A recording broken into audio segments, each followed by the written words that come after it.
Cenáculo Virgen de Guadalupe, María Sima y los niños muertos sin bautizar. ¿Qué le sucede a los niños que nacen muertos o son abortados? ¿A dónde van? Las almas del purgatorio me dicen que no van al cielo, pero como son inocentes, tampoco van al purgatorio. Van a un lugar que se encuentra en el medio. Se le puede llamar limbo o cielo de los niños. La palabra limbo proviene de limbis, que es el espacio entre la zona impresa de una página y el borde del papel. Las almas de los niños que están allí no saben que existe algo mejor.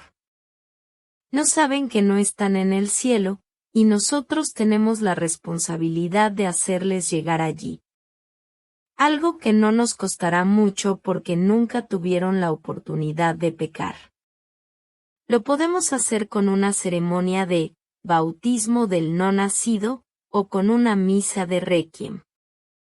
También deberíamos dar un nombre a los niños que han nacido muertos o a los que se ha abortado, y se les debe aceptar dentro de la familia. Así entran en el libro de la vida. Conocí a una enfermera que trabajaba en un hospital de Viena que siempre bautizaba a los niños nacidos muertos y a los abortados del hospital.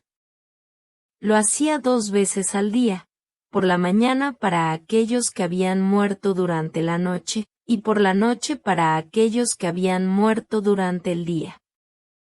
Cuando le llegó la hora de su muerte, exclamó: «Oh, aquí vienen todos los niños, tantos niños». El sacerdote que se encontraba a su lado le contestó: «Seguro has bautizado a tantos. Ahora ellos vienen a ayudarte». Y estos niños le ayudaron en su camino. Algo semejante cuenta el padre Ángel Peña en uno de sus libros. Hace pocos años murió una religiosa en un convento de Alemania. Cuando estaba agonizando, su rostro se iluminó y, mirando a lo lejos, maravillada, exclamó: «Oh, tantos niños negritos, me están buscando para llevarme al cielo». Las otras hermanas, que presenciaron el hecho, no vieron nada, pero después recordaron que la ancianita tenía la costumbre de echar todas las noches antes de acostarse el agua bendita a los niños negritos de África para bautizarlos. Ahora habían venido estos niños bautizados desde lejos a buscar a su bienhechora. Si una mujer admite que su aborto fue un gran pecado, ¿qué debe hacer para estar segura de que Jesús lo ha borrado? La mujer debe inmediatamente confesarse con un sacerdote y pedirle perdón a Jesús con total sinceridad. Luego deberá hacer una penitencia profunda y de corazón para sentirse nuevamente en verdadera paz. Deberá dar también un nombre al niño para que éste se sepa aceptado y amado en la familia a la que pertenece y, para que ingrese en el libro de la vida. Debe pedirle perdón a su hijo y, por último, debe bautizarlo y mandar celebrar una misa en su nombre como ya expliqué. Si todo esto se hace con un corazón humilde y arrepentido, entonces será suficiente. Tras hacer todo esto, ¿queda algún efecto pendiente? Sin tener en cuenta que la madre nunca olvidará lo que ha hecho, las almas del purgatorio me han dicho que la madre verá en el cielo el lugar vacío donde habría estado su hijo tras haber vivido una vida completa. Pero porque el cielo es el cielo, no existirá ningún dolor de ningún tipo al respecto. ¿Se castigarán todos los abortos de la misma manera?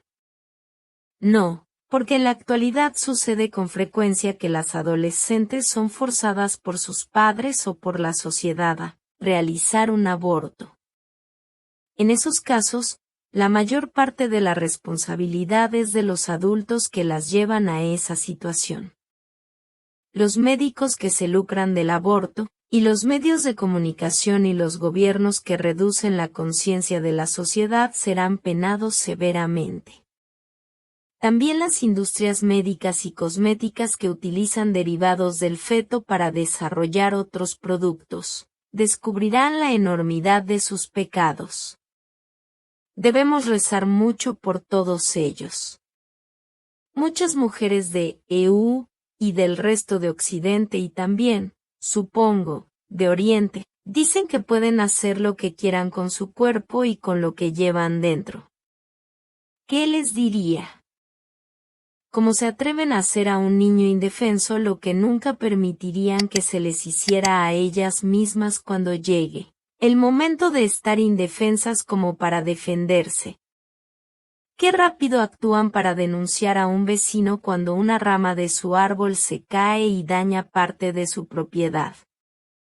Pero cuando quitan una vida es su derecho, y nadie se atreve a interceder por esa vida.